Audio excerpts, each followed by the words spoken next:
ചെയ്യാനുള്ള പണിയെല്ലാം ചെയ്ത് കഴിഞ്ഞിട്ട് ഞാൻ പോസ്റ്റ് അടിച്ച് വീട്ടിലിരിക്കുമായിരുന്നു കേട്ടോ. അമ്മയാണെങ്കിൽ പണിക്ക് ജോലിക്ക് പോകുമല്ലോ. അപ്പോഴത്തേക്കും ഞാനും എൻ്റെ വോഫിയും മാത്രം ഇങ്ങനെ ഇരിക്കും. അപ്പോൾ ഞാൻ ഓർത്ത് വെറുതെ ഒരു സോളോ റൈഡ് പോകാമെന്ന് ഓർത്തു.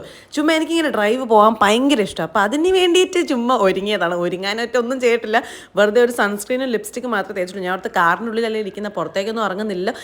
പുറത്തേക്ക് ഇറങ്ങുന്നില്ലെങ്കിലും നമ്മൾ ലിപ്സ്റ്റിക് ഇടും, അത് മസ്റ്റാണ്. ഓക്കെ, അങ്ങനെ ഞാനാണെങ്കിൽ ഞാൻ ഓർത്ത് അമ്മ വരുന്നതിന് മുമ്പേ ഇറങ്ങാം, അതാകുമ്പോൾ പിന്നെ അമ്മ വന്നിട്ട് ഞാൻ ഇപ്പം ഇറങ്ങിയതേ ഉള്ളൂ എന്ന് പറയാമെന്ന് ഓർത്തു. പക്ഷെ കറക്റ്റ് ഞാൻ ഇറങ്ങാൻ നിന്നപ്പോഴത്തേക്കുണ്ട് അമ്മ ഗേറ്റിൻ്റെ അവിടെ വന്ന് വാല് തുറക്കുന്നു. പിന്നെയാണ് എങ്ങോട്ട് പോവുക. ഇപ്പം ഞാൻ പറഞ്ഞു, ഞാനിത് സാധനം മേടിക്കാൻ പോകും. എന്ത് സാധനം, നിനക്ക് എപ്പോഴും പുറത്തുനിന്ന് ഫുഡ് കഴിക്കണം, നിനക്ക് ഉള്ളിൽ നിന്ന് കഴിക്കാൻ പാടില്ല എന്നൊക്കെ പറഞ്ഞ് കുറച്ച് ചൂടൊക്കെ ആയി. ഞാൻ പറഞ്ഞു, അമ്മ കോഴിക്കോട് വന്നിട്ട് ഇവിടുത്തെ മെയിൻ കാര്യങ്ങളൊന്നും കഴിക്കണ്ടേ, അല്ലെങ്കിൽ പിന്നെ ശരിയാവില്ലല്ലോ എന്ന് പറഞ്ഞ് ഞാൻ അത് മേടിക്കാനാണ് പോകുന്നതെന്ന് പറഞ്ഞ് ഞാൻ ബ്രൗൺ ടൗണിലേക്ക് വന്ന് ചെറിയൊരു പാർസൽ മേടിച്ച് ഞാൻ തിരിച്ച് വീട്ടിലെന്ന് അമ്മേൻ്റെ അടുത്ത് പറഞ്ഞു, സാരമൊന്നുമില്ല കുട്ടാന്നൊക്കെ പറഞ്ഞപ്പോഴത്തേക്കും അമ്മ റെഡിയായി. പിന്നെ കുറച്ച് നേരം മൂഫിനെ കളിപ്പിച്ചിട്ട് രാത്രി പിന്നെ സമയമുള്ളൂ. അങ്ങനെ ആ ദിവസവും തീർന്നു.